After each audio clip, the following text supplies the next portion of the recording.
colleges. We have about 8,000 beds in the colleges and 1,400 outside the colleges. We're a syndicated housing system, so all of the beds on campus financially, administratively report up through one system, and that system maintains all of the beds on campus. So if you've been a student here for a couple of years, we recently did a renovation at Merrill College, those residence halls, and that project wasn't exclusively paid by students at Merrill, it was paid by everybody. So the kind of the point is all the money is collected, and then we address facilities as they need to be addressed. This program at Student Housing West will be delivered a different way through a public-private partnership, and I'm going to get to those specifics in a second. Program-wise, Student Housing West will deliver 2,675 beds, apartment-style beds, and they're intended for upper division students. So these are intended to supplement the college experience and the college beds. So right now, Frosh generally live in the colleges. There are 2-year housing guarantees. Most of the time, that Frosh will matriculate through, become a sophomore, and most of the time would choose to live in an apartment. And then after that point in time, because of complications with guarantees and lack of inventory on campus, those students can't stay, generally speaking. Some do, but many don't. And the point of the program is to capture juniors and seniors and have them stay on campus in apartments designed for juniors and seniors. In addition to the upper division program, there'll be 200 beds for graduate students in apartments and 125 apartments designed for families. In addition to that, there'll be a child care program that will be for students as well as faculty and staff. In terms of timeline, the plan is to have 3,000 beds, all these 3,000, this all adds up to 3,000, delivered by fall of 2022. There are yet to be determined construction sequences and phasing, so that, will there be some beds delivered prior to 2022? That's a goal, but we don't have that timeline set forth yet. The delivery model is to Capstone Development, which is a nationwide firm that specializes in student housing and student housing only. I've been mentioning they don't do golf courses and condos and those sorts of things. It's university student housing. Chad will talk to that later. Once the project is delivered, there's an owner entity, which is a not-for-profit entity. So in other words, once the project is delivered, it is managed by an entity that isn't there to sort of profit off of the revenue, et cetera, but rather oversee the management. And the point here is that once the units are built, they should feel as any other college and university housing currently today feels. So you would pay your rent, you would ask for your assignments, judicial, all of that stuff is the same process. In terms of future rates, the concept for the financials is to adjust existing rates with inflationary increases and hold to this current rate structure with those inflationary increases, which are 3%. The goal is to actually have rates be less than that, but the limitation on Capstone and the performers were not to exceed today's rates escalated at 3% per year. And the requirement going forward after delivery would be limitations on rate escalation 3% or less for the entire duration of the project. Okay, so the agreement, while I don't want to get into too much detail because it would take the entire hour, but the plan is to have the units delivered subject to a ground lease and have a 30 to 40 year sort of ownership and leasehold agreement. So those 3% 30% would not be exceeded per year for 30 to 40 years. Okay. Oops, sorry. The project boundary, there has been some misunderstanding about this.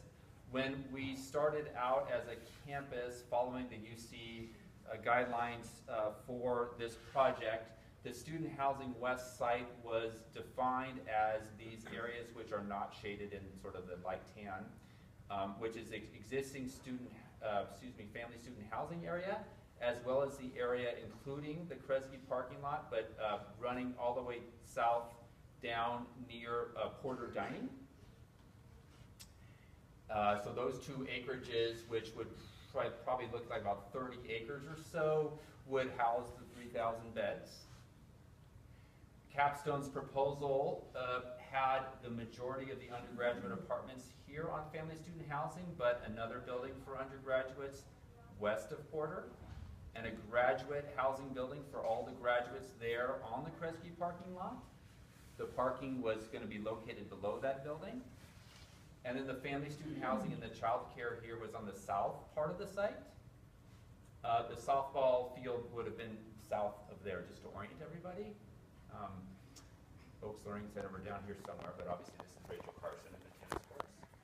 What happened subsequent to that proposal is that regulatory governmental agencies provided feedback that much of this assumed area could not be developed vertically. There are protected species such as the red-legged frog that are assumed to migrate through the area, and roughly speaking, that any area that is not currently developed would be considered take and basically can't be developed. So what I'm showing you here is the amount of available acreage has been shrinking for vertical development. There is some ability or capacity for the area shaded in tan to accommodate infrastructure, so water, sewer, IT, those types of things, but if they were disturbed for a period of time, they would have to be covered up and replanted and restored as the way they are today. So with the limitation in sight, what happened is that the buildings started to get closer together and taller. And this had a number of consequences that weren't foreseen. There were issues, all kinds of issues with the adjacencies. And that yielded sort of a need to look for potential other sites to house part of the program to relieve some of this burden.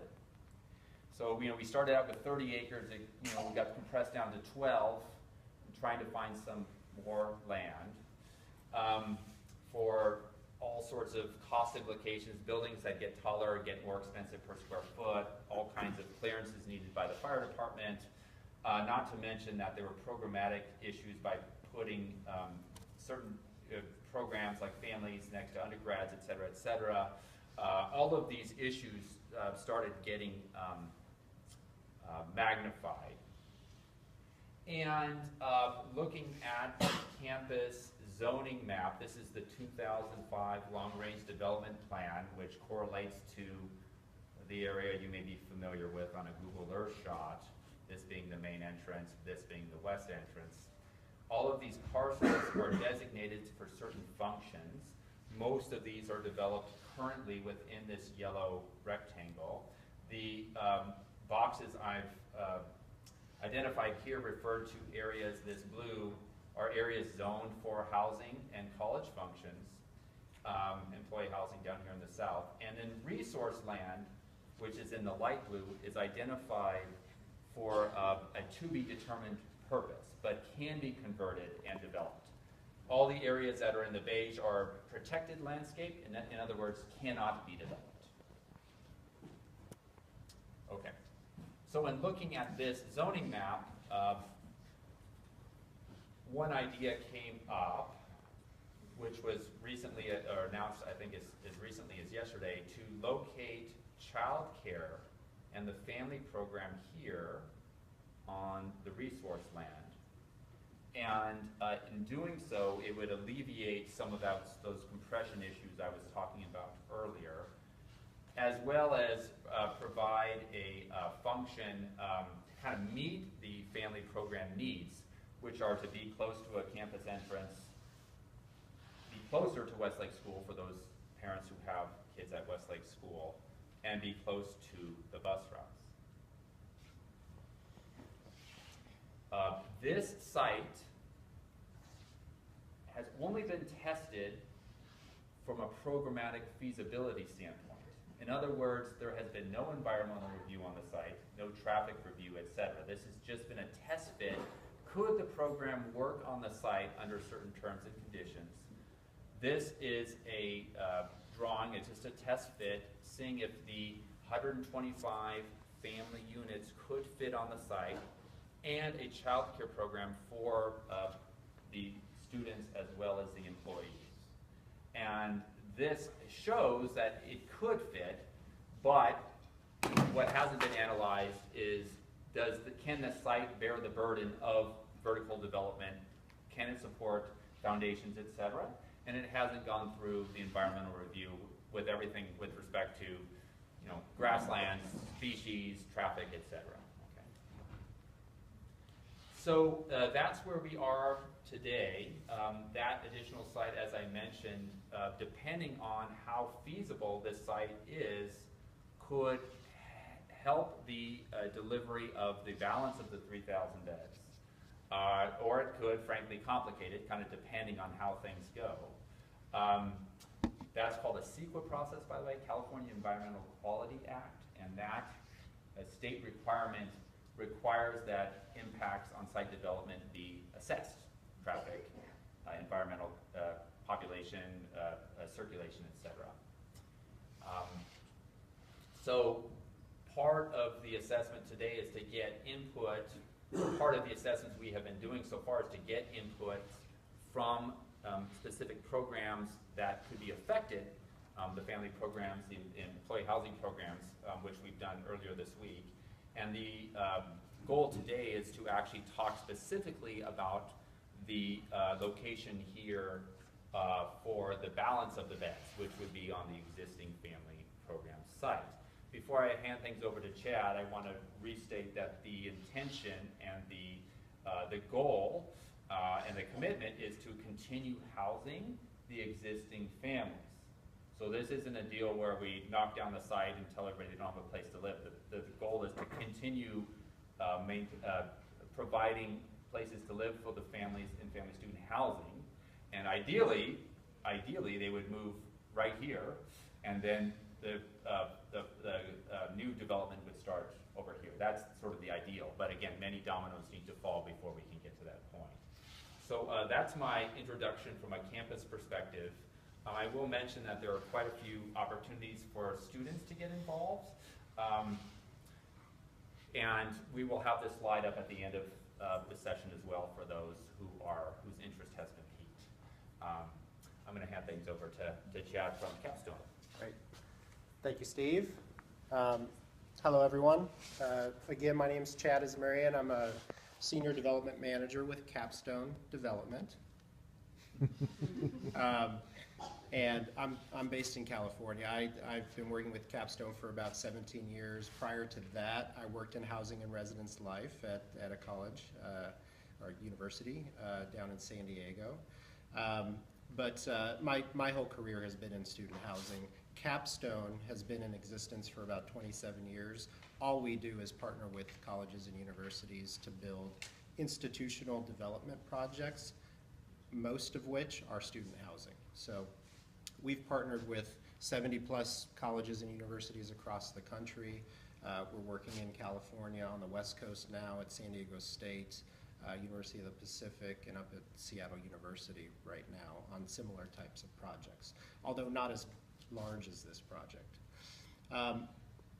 Taking a step back, I wanted to explain a little bit about how we've approached this project. As Steve mentioned, this went through a public procurement, an RFP, where other developers like Capstone competed for the opportunity to partner with the school to develop and manage this project. And early on, we got the opportunity to meet with students through focus groups early in the selection process and ask questions of students about their values and where they live on campus, where they live during their college years, things that they felt like helped build community. And we took those along with the feedback that we had received from the school and just our own sort of research about the campus and really what makes UC Santa Cruz what it is we sat down, and before we even put any pen to paper and started designing, is we wanted to understand what those drivers were going to be for us in terms of our decision making. What were those things that were going to allow us to make decisions that we felt like were for the betterment of the school? So these are some of the things that we had come up with, and this is a lot of language, but to sort of drill into what we were thinking and what we're currently thinking and what helps drive our decision making now is that we want to key in on affordability, and we know that affordability is a primary driver for students, and so we want to meet or exceed those objectives, and affordability is something that we're always thinking about as we make decisions. We want to work with the natural environment. So as you all know, the campus here is gorgeous, but it has a lot of topography and it has a lot of sort of the natural environment. The site that we're looking at now is surrounded by the meadows as well as the forest, and so when we think about how we are laying out the buildings, how we're designing the site, we're thinking about the ecology, the biology, and all of those sorts of things. We are setting the bar high for sustainability. Sustainability is really a driver for us in terms of our design. So as we continue through the process, as we start getting into more details about the design and the systems, our focus is on sustainability, and we're going to talk about that a little bit today as well. It's all about the students, and it's about your experience living on campus, and so our main focus is improving the quality of life of students and your experience. So that means we're designing spaces that work for your needs. We're not designing spaces that can be converted down the road to something else. So one of the things that we want to talk about tonight that we're really just starting is all of the common area spaces. So outside of the unit, we have student lounges and other things, and lots of space that is dedicated to outside of the residential unit space for students to meet with each other, to study, to sit down and eat, and all of those sorts of things. So UC Santa Cruz is a unique place. We go to a lot of campuses and they say that they're unique, but here it's actually true. UC Santa Cruz is unique, and we love the diversity of this campus and want to make sure that what we're designing and building integrates into the campus fabric. We also have a focus on design quality, construction quality, and so we have our team assembled, and the focus is always about design. How do we build it better? And how do we focus on not just quality of design and architecture and how the building looks, but also the materials that are going into the building. And of course, we want to make sure that the campus itself is meeting its goals and objectives. So these are all of the things that we came up with as sort of our team's mission in approaching the design of this project and approaching how we would approach this project. And that led ultimately to what we designed within our proposal. As Steve said, what we proposed within our proposal was a much larger site area. And so since we were selected as the campus's partner, our site has shrunk, and so we have gone back to the drawing board with our design, and so you're seeing a snapshot today of where we are with that redesign and what we're working on currently. So I want to start with sustainability because that is really a driver for us. And as I said, we have lofty goals for sustainability. It's not only the right thing to do, but it's also part of the culture and the ethos of the campus. And so we want to make sure that is at the forefront of our thinking and in design. We are proposing some innovative infrastructure, be it recycling the water for irrigation and toilet flushing, or using solar PVs for energy, other renewables within the building. We're targeting LEED Platinum. So as we go through the design, these are at the forefront, and sustainability is one thing that we're going to continue to come back to students for input on, because there's a lot of things that aren't just about design of the buildings or the site or how the buildings fit on the site or the different systems that go in, but it's also about after the project is built and operational, it's how the students are living in it, how it gets managed, how, you know, those sorts of things. So we will be back talking about sustainability in greater detail. This is just a representative of all of the different things that we're thinking about in regards to sustainability. And you can't read it, but you know, it's really about the site and how you approach the site, from you know, everything from universal accessibility to preserving the habitat that surrounds the site, to building orientation and solar orientation of the buildings. The buildings themselves, you know, when we think about sustainable design, we're talking about utilizing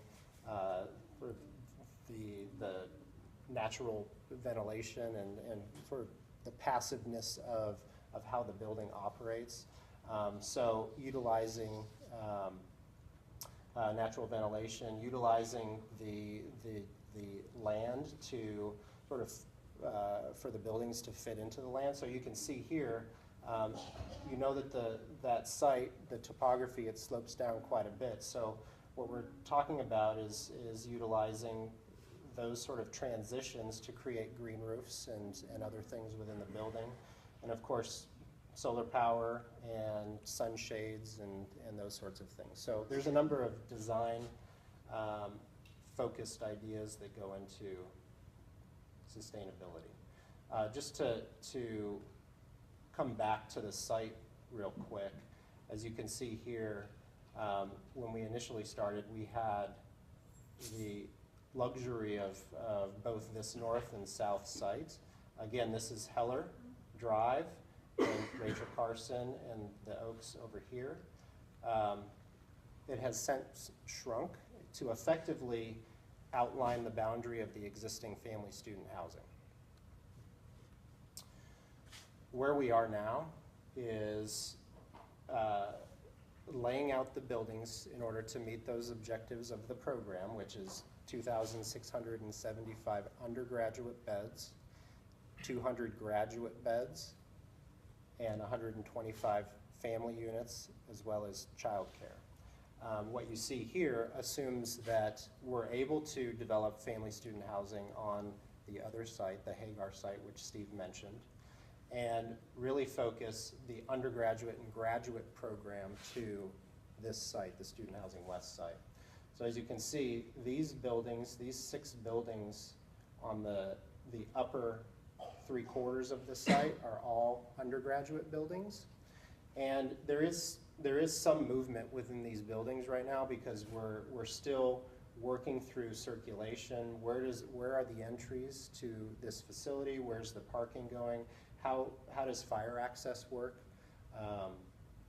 And so there is some movement within these buildings. This is really a snapshot of what we're working on today. On the lower part of the site is where we have positioned graduate student housing. But one thing I wanted to key in on, because I want to talk about it a little bit more today, is common area space, is the social space that we've incorporated into the design. Right now you see it located right here. Originally in our proposal we had looked at it a couple different ways, and I'll show you a couple different ways that we've looked at it.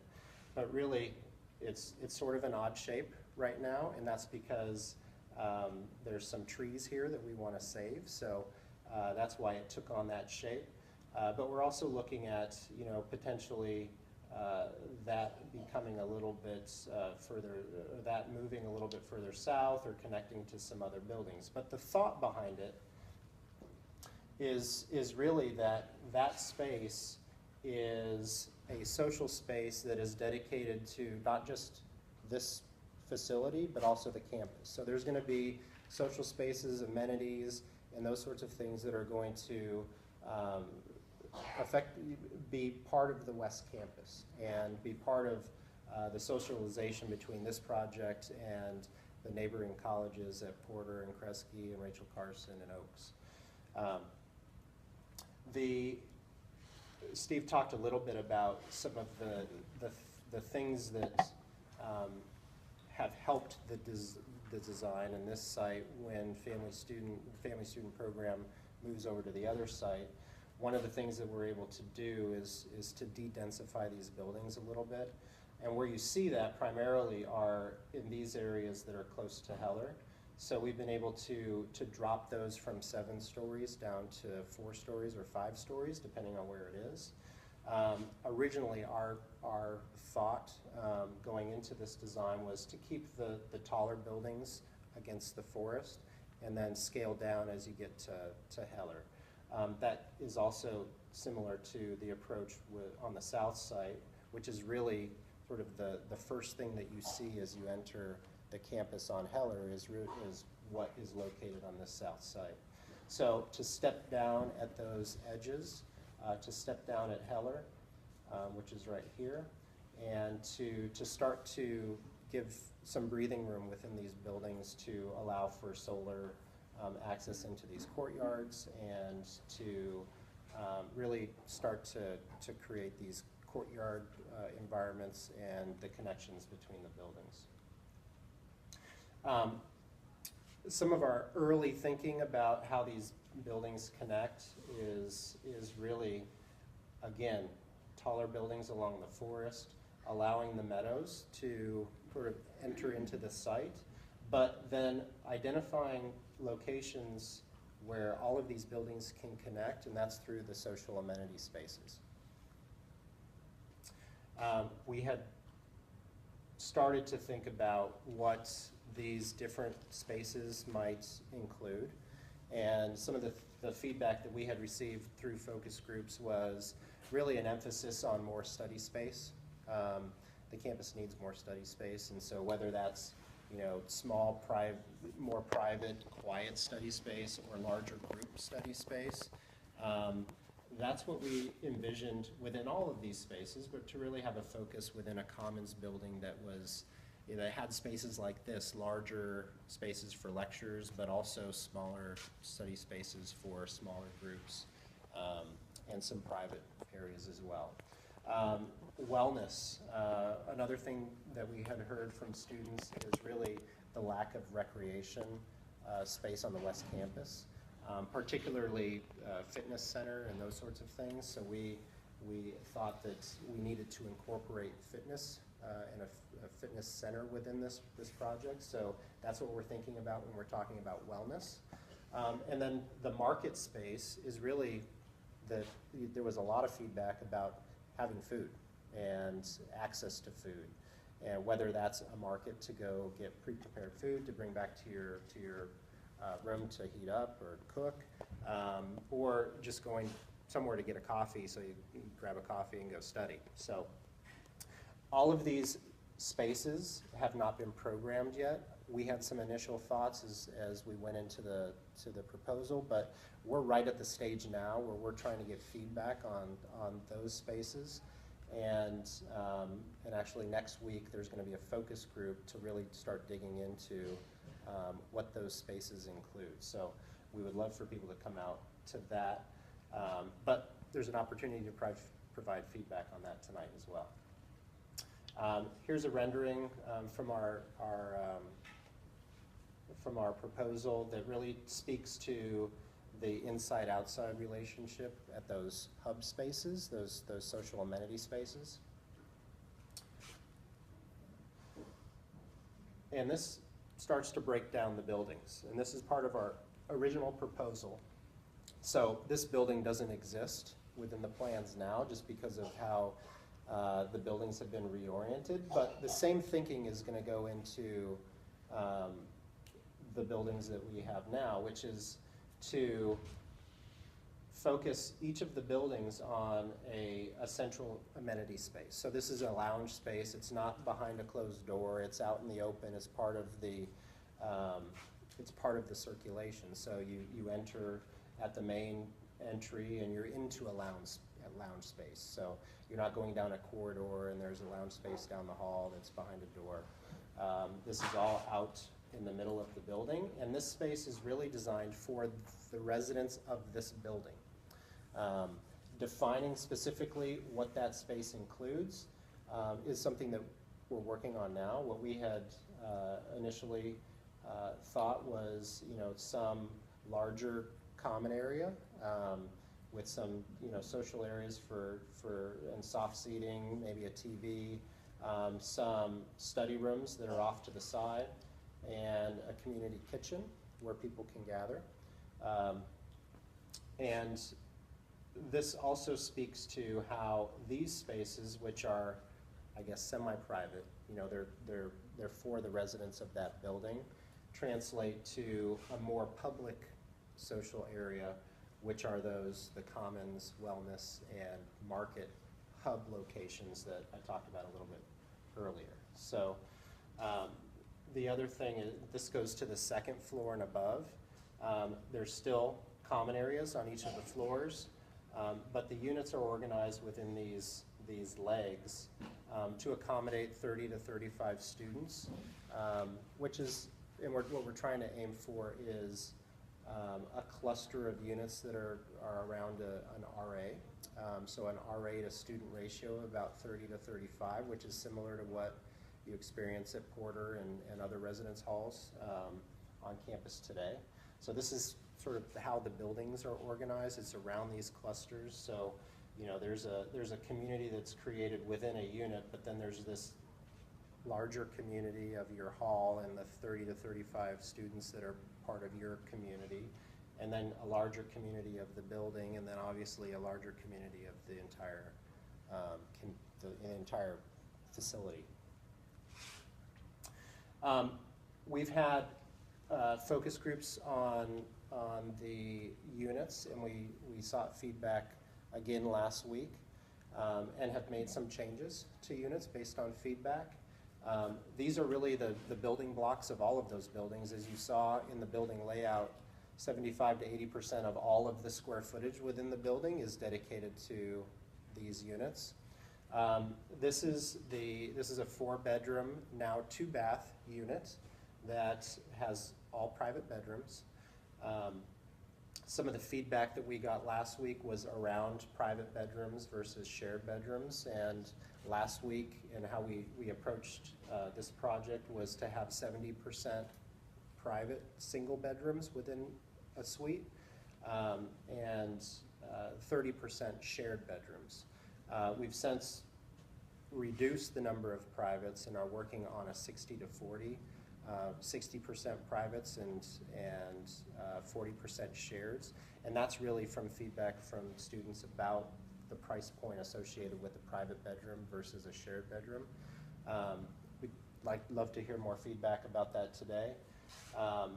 But some of the other changes that we made, we heard some comments about not just having 1 bathroom for 4, but also to have 2. So we've added a bathroom.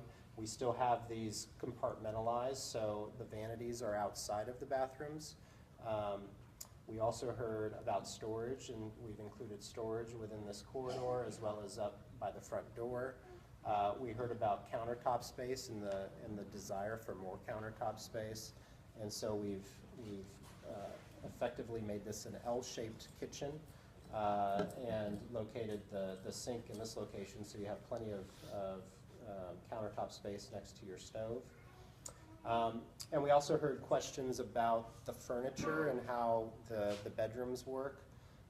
So what we're trying to show here is some different ways to utilize your furniture within the bedrooms.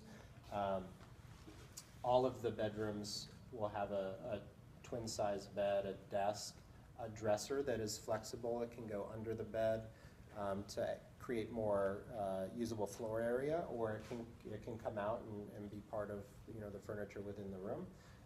And then a wardrobe closet that can obviously be moved around. One thing that we know about student housing and how students live is that you can go into anyone's room and it'll all be set up differently in every single room. So the goal here is to have flexible furniture that can be moved around in different ways. This is our shared bedroom unit. So this is a 2-bedroom, 2-bath. Each of the bedrooms are shared. They're designed to occupy 3. Initially, they will be utilized as 2 people to a bedroom. So this will initially be 4 students within this unit, but these bedrooms are larger and with the ability to add a 3rd bed in the future if needed. What we wanted to do was make sure that these were large enough so that all of the furniture fit on the floor. However, part of the flexibility of this furniture is that you can bunk it and create more space within the rooms. Our floor-to-ceiling clearance will be 9 feet, so that should give adequate room if there was a decision to bunk it, and the ceiling isn't too low to sort of feel that cramped feeling within a bedroom. A lot of the same feedback we've incorporated into the kitchen within this bedroom, or within this unit type. The other unit type for undergraduate beds is a designed triple. So this is specifically a triple unit. We're not real happy with this unit yet, only because some of the feedback we got last week was about the proximity of the kitchen and the bedroom. This was more open last week. We're sort of playing with, creating a wall, more of a separation between the kitchen and the bedroom. We don't have a dining table incorporated in here yet, so we're still working on this unit, and I'd love anyone's feedback on how we might improve this unit. But this is a designed triple unit. For the graduate beds, we have 2 unit types. One of them is a studio. It's 350 square feet. Pretty straightforward studio type unit. We have a kitchenette within this unit, as well as some built-in countertop space that can serve as a desk or entertainment area. And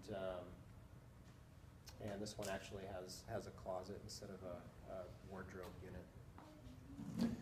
The other unit is a 2-bedroom, 1-bath. So these are private bedrooms. These are full-size beds, not twin-size beds. And I think we're still working on the kitchen to make the kitchen more usable, to create more countertop space and those sorts of things. This is just a rendered perspective of some of those common area lounges on the floors and looking out over Monterey Bay. Talking about some of the social amenity spaces, this is really what we're trying to program now and understand what sort of spaces are the ones that are going to be valued by students. This is a different project that we have done where there's a mix of different types of uses within the same space. So you have a community kitchen right here, you have some soft seating, a TV location, and some games, a pool table, foosball, that sort of thing, within the same space, but it creates more of a community room type feel. Here's another perspective of another project that we did with sort of the combination of game tables and a fitness center and some study carrels. This is one room of 2 rooms. The other room had a community kitchen and some other study areas as well. This is another project that we did looking at outdoor courtyard space and how you can utilize the space to create community. And this one has an outdoor kitchen with a barbecue and some soft seating and other things within the courtyard. This is a perspective and a rendering from our original proposal for Student Housing West. This sort of speaks to this indoor-outdoor relationship and where we see some of the gathering spots outside of the building. This also speaks to some of the heights that we're talking about in terms of these buildings, 7 stories in some locations. At this point, I'd love to hear some feedback on thoughts, ideas about some of the social spaces that we were just looking at. We've talked about study spaces, but there's a lot of different types of study spaces. I'd be interested to hear what sort of study environment you all like to study in. Multi-purpose rooms, are there things that you'd like to see? Are game and TV lounges important to you, or is your focus on certain types of spaces that you like to hang out in? Are print centers important? We've heard from a lot of students that the ability to print is important. Maybe not a computer lab per se, but a place that you can go and print or send something to print. Community kitchens, we have found that they are sort of social magnets. You know, it's like in your home. The kitchen is where you like to hang out and sort of socialize. We have found the same within student housing, that when you create that sort of environment, it naturally sort of attracts people to those areas, as well as gives an opportunity to do, you know, larger scale events and some cooking. Music practice rooms are things that we've incorporated into projects, and I'd love to hear feedback on that if that's important. But you can sort of see the list here, and at this point I think we'd be open to opening it up to Q&A, but would be very interested to hear some thoughts on either the units or some of the social amenity spaces that we're talking about at this time.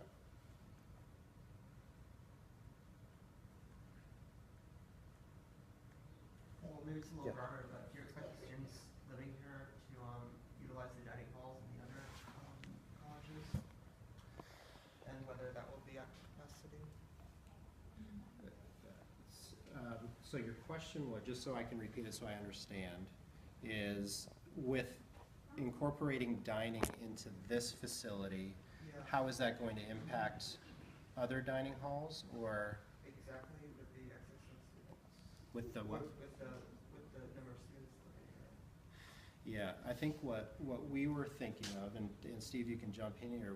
What we were thinking of is we're adding 3,000 beds to this side of the campus, and the existing dining halls don't necessarily have the capacity to handle 3,000. So we need to incorporate some additional food services, maybe not a dining hall, but maybe a market, some other types of food options, so that there are other options for these students. The difference with this project is all of these units have kitchens, so students potentially could buy groceries, cook at home, and not have to go out to a dining hall to eat. Yeah, I mean, I live in a campus, an apartment here on campus, and my experience is that most people choose to go to the dining halls for most of their meals as they're rural, and it could be because we're required to purchase the plan for the dining halls, but even without it, I'm not so sure whether that would be the case. So just quickly on the apartment requirements starting next year, on-campus apartment residents, whether they be in Student Housing West or any other, will not be required to participate in the meal plan, but can participate in the meal plan. So that'll be a change. Will that be like a test phase for this? So that would happen next year, in advance of any delivery at Student Housing West. I can also say from the existing dining halls, we are still planning on renovating them and upgrading them to deal with issues related to capacity. The next one we have in our campus plan is Rachel Carson in terms of a major renovation to get more throughput there everywhere from production to seating in that facility.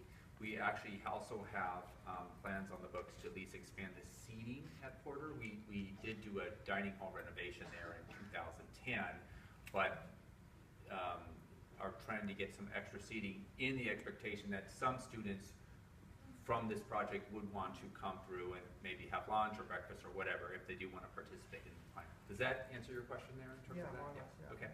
So I think we had a hand up here and a hand up here next. Yeah, so going off of that dining hall question, if there's already such bad problems with the dining halls that the school feels the need to renovate Rachel Carson to handle the capacity we already have, how is adding 3,000 more beds to the campus and not any additional dining facilities aside from maybe a couple of social spaces that will hold max 50, 100 people at once?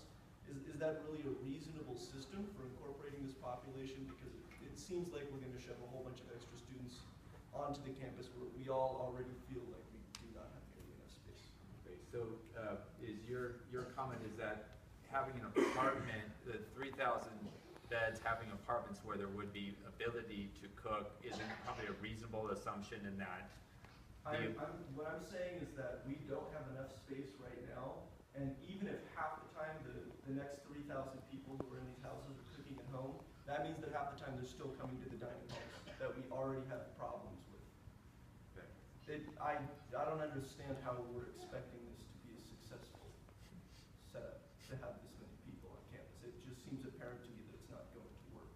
Okay, so just to hear correctly, that the existing capacity of the existing dining halls is not adequate to serve the existing student body.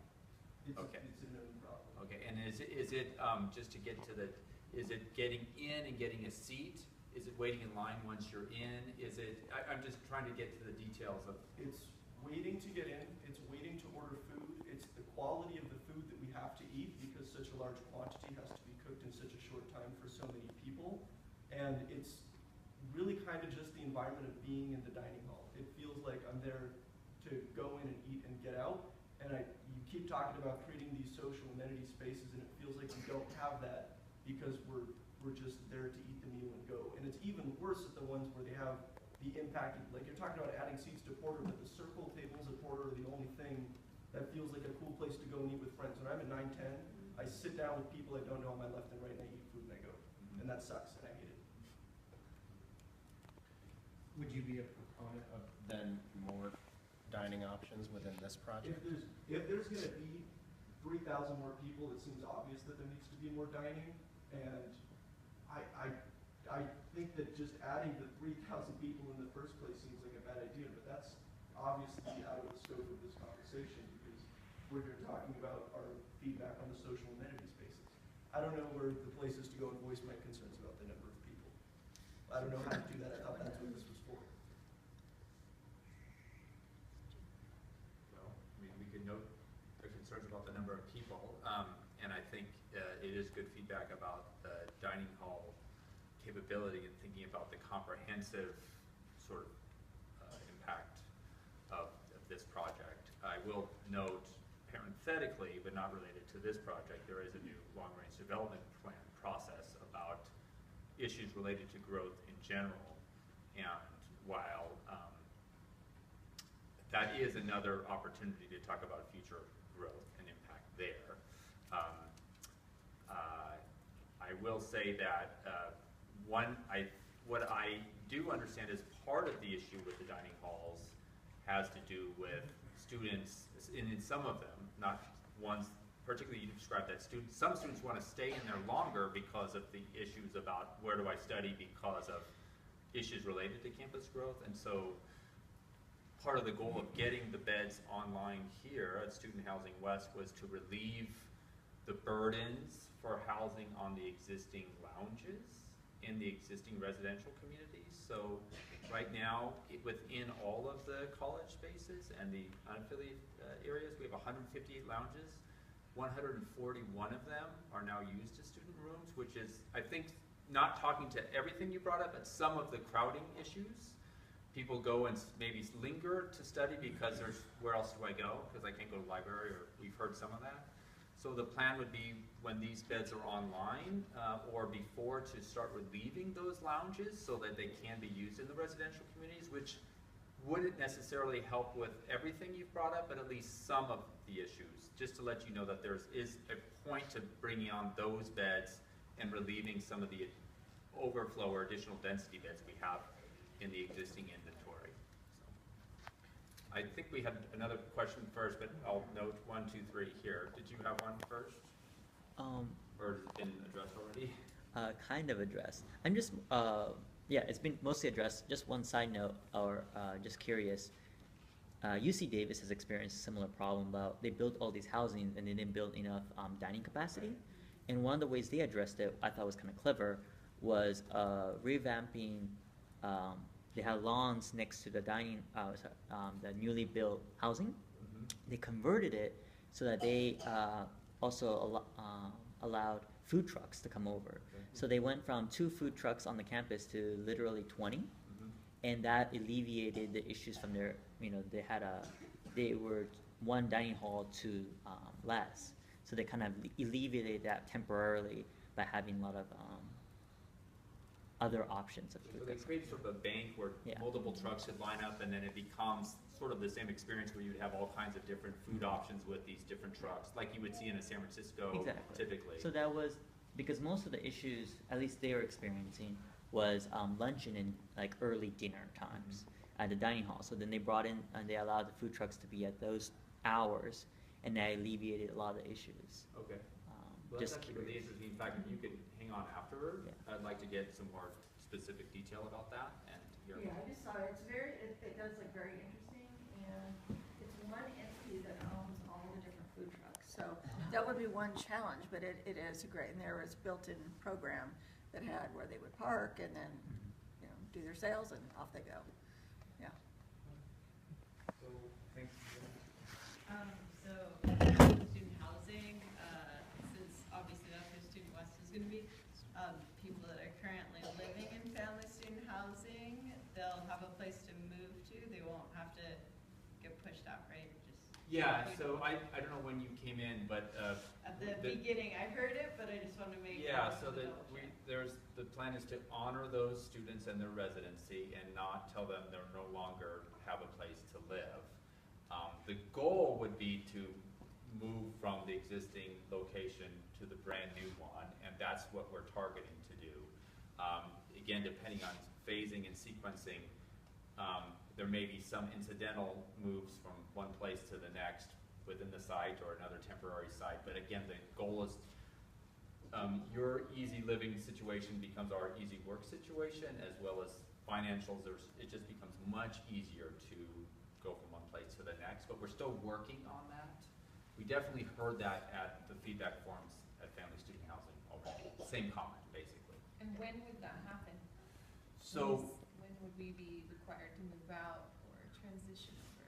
And right, Is so, it technically gonna be guaranteed, the housing agreement, or is it just kind of, you might, if it works out, you might get to transition to the new family student housing area? so is the comment that you're expressing that we would just cancel the agreement and they cancel the lease, or? Well, you were saying that the land, you haven't done the environmental impact reviews on that land, Right. so it's kind of a big question mark if that's even gonna work out right now. So it seems like it could be that there isn't an open space for FSH residents to Mhm. go for a certain amount of time, and so I'm just wondering when we would be required to move out as current residents, like what a timeline would look like for that.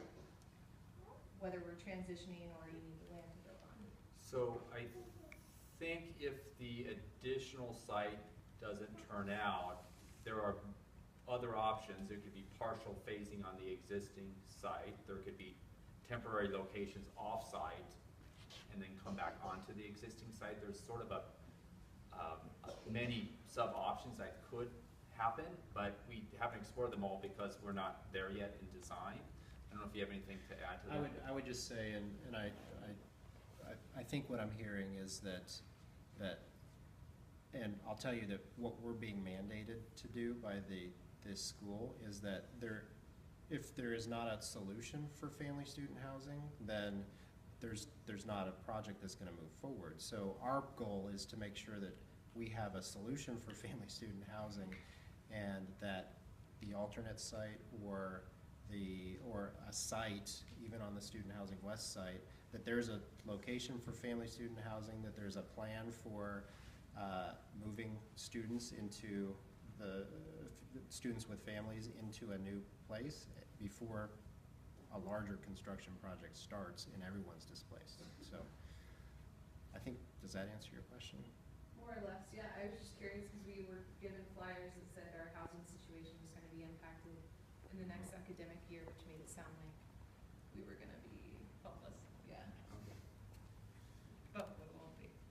Yeah, that's, Cool. yeah, the intent is not to do that, and No, that's the commitment. It's the commitment, yes, but Yeah, I mean, I wrote that. okay. For people to really understand that this is happening here in that community, Yeah. but you're guaranteed to have housing. Okay. So Okay. don't worry about having a time that you gotta figure something else out.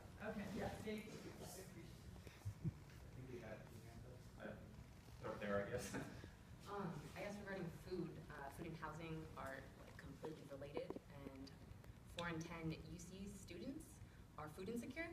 So I'm wondering how you're trying to address that with this housing, and like going back to the dining hall situation, like, I don't know, if you are, I guess not necessarily talking about that anymore, but like the market, if you're gonna provide like a market instead of like a dining hall or something like that, like first of all, it should accept EBT and be serving underserved communities. And also, you're saying that students may not need the dining hall because they have apartments with kitchens, but most undergrads don't know how to cook. They don't know how to feed themselves. They don't even know how to go like grocery shopping. And they don't have time to do that. So I don't necessarily see that as a plausible solution. I see that as increasing food insecurity in students that are already going to experience that through their undergrad experience. So I'm wondering, like, if you have taken those numbers into account, or if you've taken that, like, the food insecurity perspective. So we were at SUA, and that comment was brought up. I think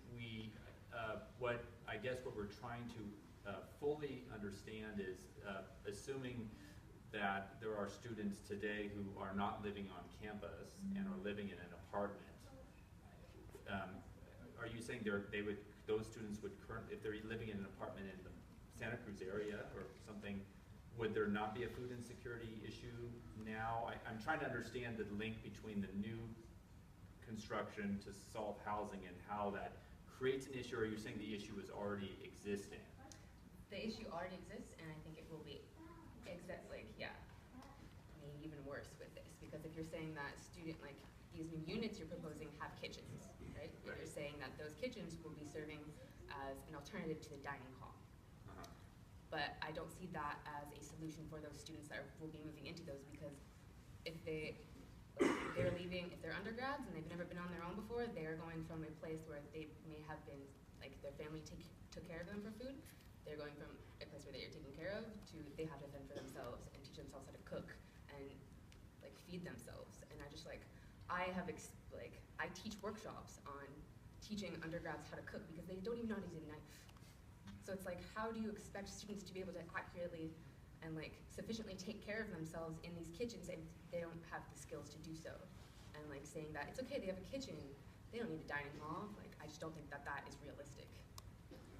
So is the feedback that it would be better to not have a kitchen and have more dining facilities and require that those students also participate in the on-campus dining program? Is that I'm trying to translate what the feedback is with respect to this design.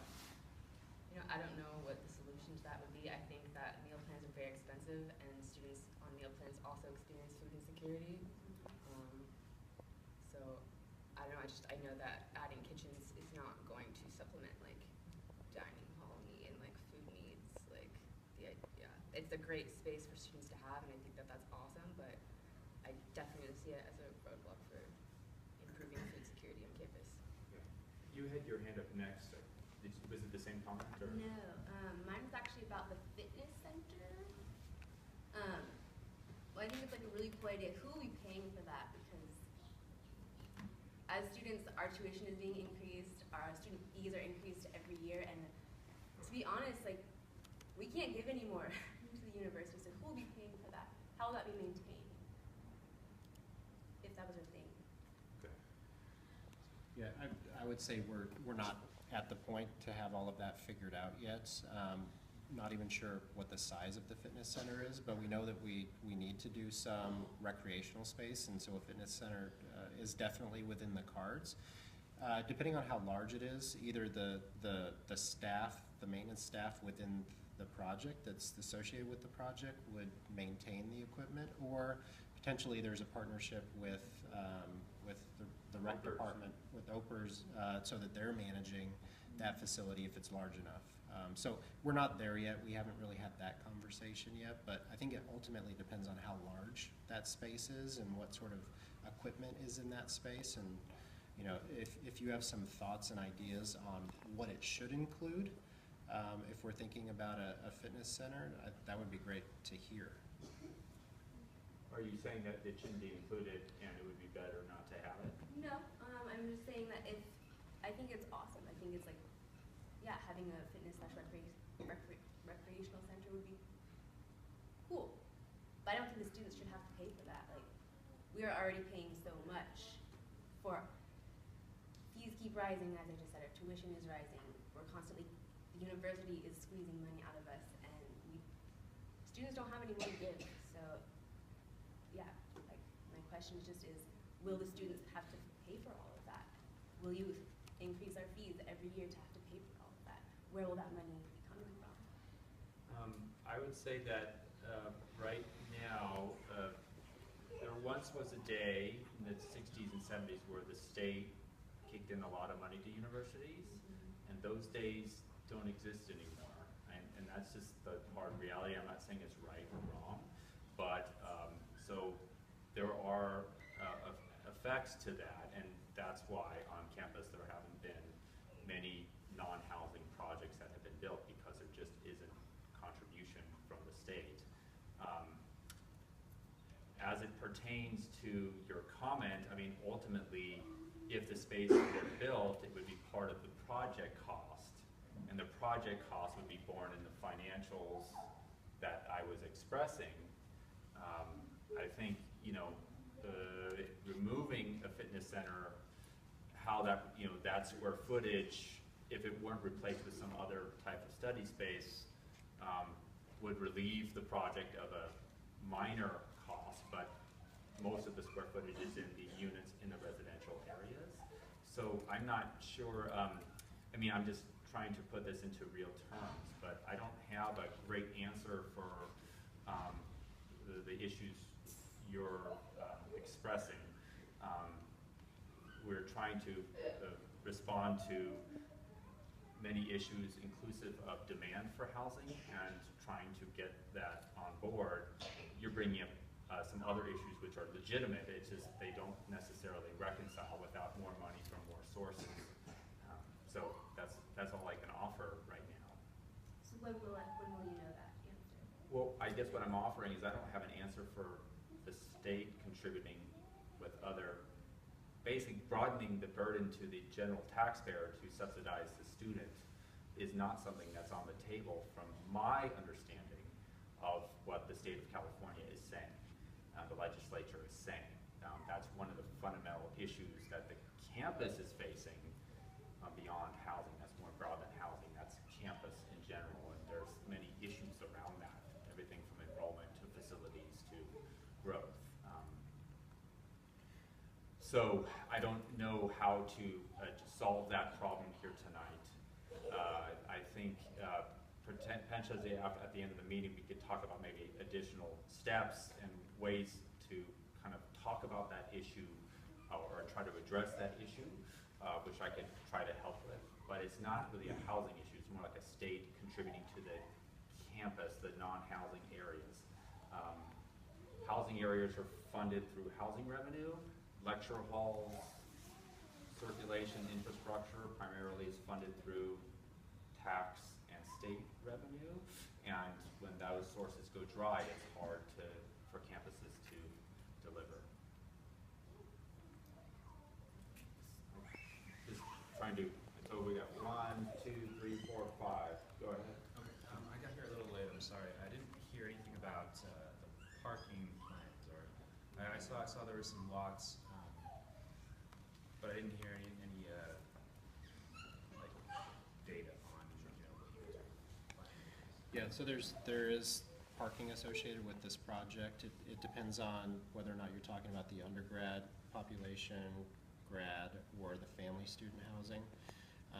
With the undergrads, there's a ratio that we're using to quantify how many parking spaces we need within the area, as well as graduate students and family.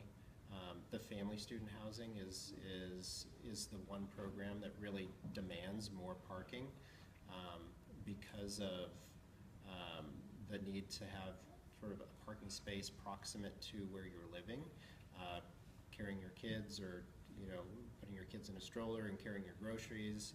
All of those things sort of impact the need to have parking spaces close by. So with 125 family student housing units, we're targeting 125 parking spaces for family students. So 1 per unit. With the grad housing, the ratio is, I think, 1 to 4. So 1 space to every 4 students.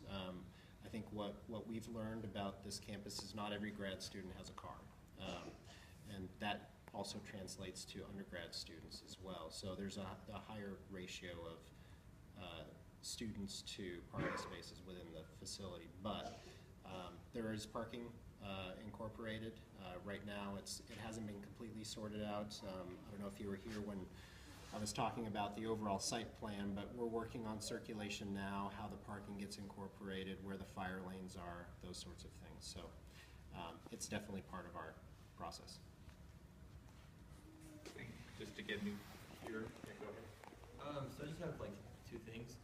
Firstly, like I've noticed that transportation, like the buses and stuff, are already heavily impacted. So I just want to know how you guys would either like upgrade or accommodate like the 3,000 new kids, and like would that mean more buses, and like more buses would mean more air pollution? So how would you guys like accommodate that?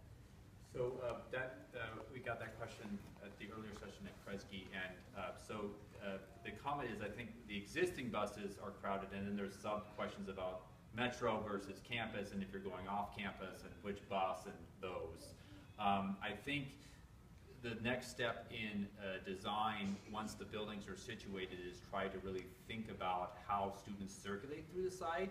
The desire line is clearly going to be to the bus stop, the adequacy of the sizing of the bus stop, the number of buses that circulate through campus. So we've noted, and we'll continue to note, that those problems need to be addressed, but not until we're at a level of design where we kind of know how the people are going to go, et cetera. I think some of your comment pertains to sort of existing conditions and existing growth, and it's somewhat mirroring the dining comment about getting the existing services up to a certain level before new people come to the campus.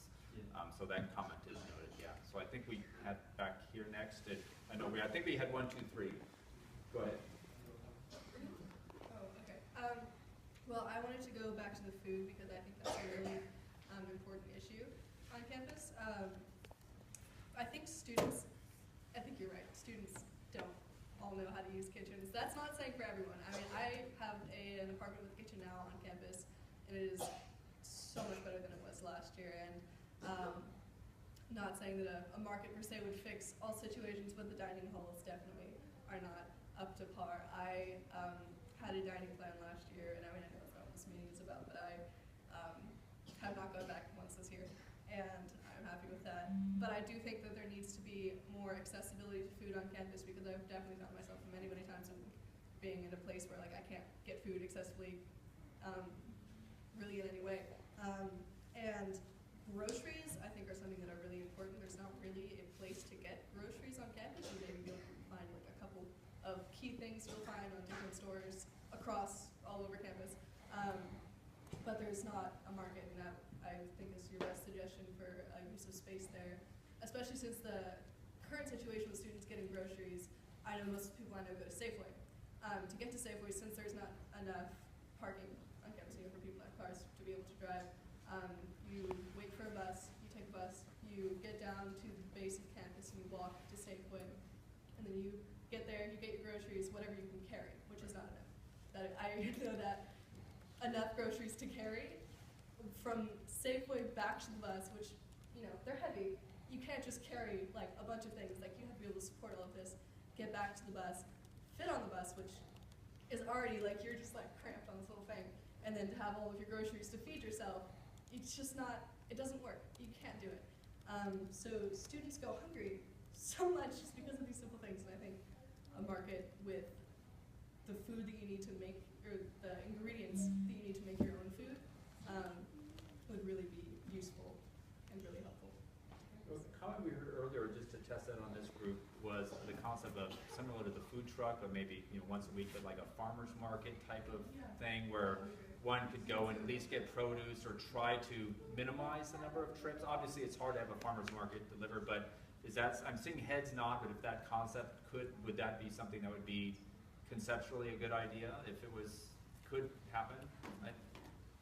I don't want to, we also had other hands up, so I'm kind of just looking for head nods more than, but I know, because I just don't want to jump in line in front. We had other people with their hands up for other comments, so. Okay. There are programs and entities on campus, if you are to work towards a farmer's market, that are already doing that. Yeah. Produce pop-up, so if you are to have that, I would prefer you not go off campus and keep it as local and like small as you can, and not like, I don't like the fact that on Davis all those food trucks are owned by one entity. Like, this campus is working towards like interrupting these giant corporations that are in control of our food, that give us shitty food in the dining halls. Like, so if you're gonna do that, like, make sure, please, that it's local and real food. I think you had your hand up next, or you trying to navigate. You had your hand up too. No, it's okay. Okay. When is all the building planning to physically happen right now? Is there a timeline on that yet? So you're asking when the planning is happening in real time. Are you asking when the Yeah, I mean, planning like is the done? physical, like when is the groundbreaking supposed to happen at this point in time? Do we have a schedule for that? We won't have a finalized schedule. Like reverse engineering from 2022, you're generally speaking on any construction project of this magnitude, you're looking at 2 years. 1 year to get things in the ground and 1 year to go vertical. That wouldn't necessarily pertain to the entire site. I mean, there could be, again, phasing and so on and so forth. But again, the balance in terms of subsets of the delivery are really contingent on a number of factors. So does that at least get you to? Yeah. Okay. So my follow-up to that is, if we already are having problems on campus with transportation with the buses, with food with the dining halls, and the lack of access to markets, with class sizes, which hasn't even been brought up. Frankly, I don't know if our lecture halls can handle it under 3,000 students. There's people in the aisles at every class that I go to. If this isn't even going to be done till 2022, and we're already at like 18,300 students, which is more than we were legally supposed to have, given our contract with the city of Santa Cruz, which is that we weren't supposed to exceed 18,000, which is why we need this housing in the first place. I don't think that it's realistic to assume that us or the city can continue to handle the number that we have currently until this is done, if that's not going to be until 2022. And I also think that it's unreasonable to push it forward, given that we have so many unknown variables, because we don't know how much it's going to cost yet. We don't know what the impacts are going to be on transport on food yet. Is there any way outside of this forum that we can go and express our concern about the fact that there's not enough space anywhere on this campus for all of the students, and that the school is trying to continue to expand it? So I want to address something, because I think I heard one of the disconnect concerns. So currently the enrollment, the FTE, 3/4 is 18,000 students right now, okay. We do have